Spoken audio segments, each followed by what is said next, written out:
We want to go to Garrett Occupenti, who is on the phone, and you're going to have to let me know. Oh, you are the one who shot this video that we're looking on. That is probably the biggest wall cloud I've ever seen in my life. You shot that? Yes, It's practically on the ground. Yeah, the initial report, I think there was a tornado at the time, but we couldn't really see it from our view from there. But it sure looks mean. How big would you say that is? Sorry? How big would you... I'm sorry, I missed what you just said. How big would you say this is that we're looking at? Oh, yeah, I really couldn't really tell. A mile? At least. Just from where we were, we had driven probably at least 2 miles, and we still couldn't even get around it. I mean, it's amazing to me because what I'm seeing looks to me, and I'm not an expert, but it looks to me like a wall cloud that has basically almost hit the ground. You know, is there a tornado under there, or is that... Had it spark? Yeah, it has. Okay, it's huge. Is just a massive wall cloud, and you see just like the leading edge of the storm there. Well, you are brave. You are brave for getting that close to that. I'm glad that you came out okay. I think a lot of people got lucky today. Garrett Occupenti in Oklahoma shooting that amazing picture that we're looking at right now. We're off to a bit of a non-traditional start this Friday night, and here's why. We've been covering breaking news all night. A couple hours back, the National Weather Service told us we were in the midst of what they called a particularly dangerous situation. And that sadly turned out to be true. Here's what we're looking at. It's hard to believe, but we've had tornadoes on the ground and aloft in the following places tonight: Oklahoma City, Joplin, Missouri, Moore, Oklahoma, and St. Louis, Missouri. It is an incredible line of violent weather. Oklahoma City has taken up most of the attention because they had an outbreak, a cluster of tornadoes in that metropolitan area. Earlier tonight, the interstates were clogged with traffic. All you could see was headlights trying to get to their destination before the storms rolled in. State police were taking people off the interstates because they were sitting ducks. Our own Mike Bettis with the Weather Channel, our meteorologist, finished a report for Nightly News on the East Coast, got in their tornado hunt vehicle, and it was thrown 200 yards. The airbags deployed. They were cut up a little bit, bruised up. They were going to seek treatment at an emergency room tonight, but we're happy to report they all made it out of there.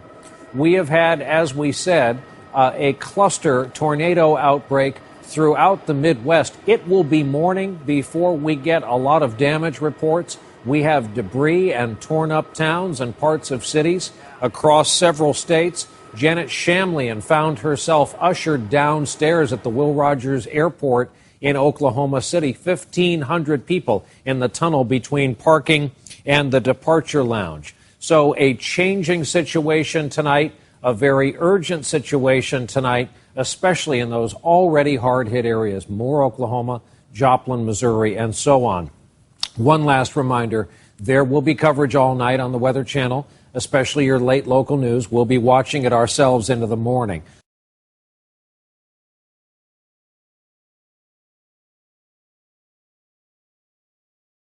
We are on the phone with Teresa Mosier, Briarwood Elementary. Yes. School teacher is on the phone with us today. And I don't know, can you see these pictures that we're showing right now? No, I can't. We don't have power. Oh, goodness, you're one of the 50,000 people. Tell us about your experience today with having another storm coming in your direction like this.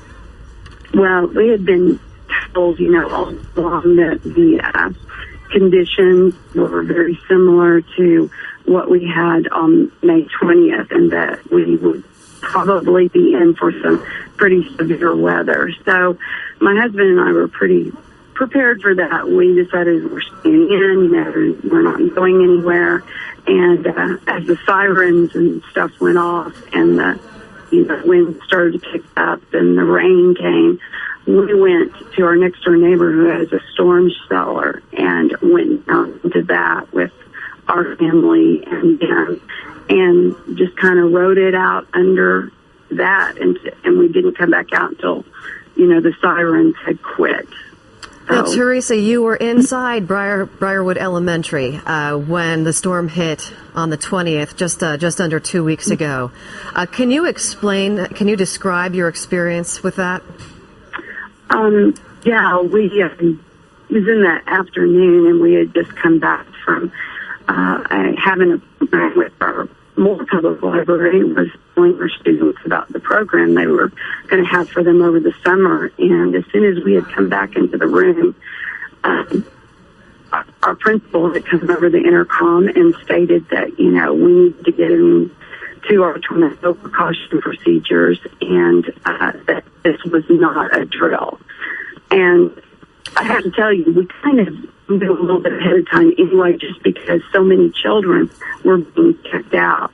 So by the time that happened, I was down to about 10 kids. Wow. So we immediately went up against our inside wall and, got down on our knees and, put your head down and your hands over your head. And then we just, waited. You could actually hear it well before it hit the building. Wow. And then as it came to the building, it just started pulling at it and pulling at it.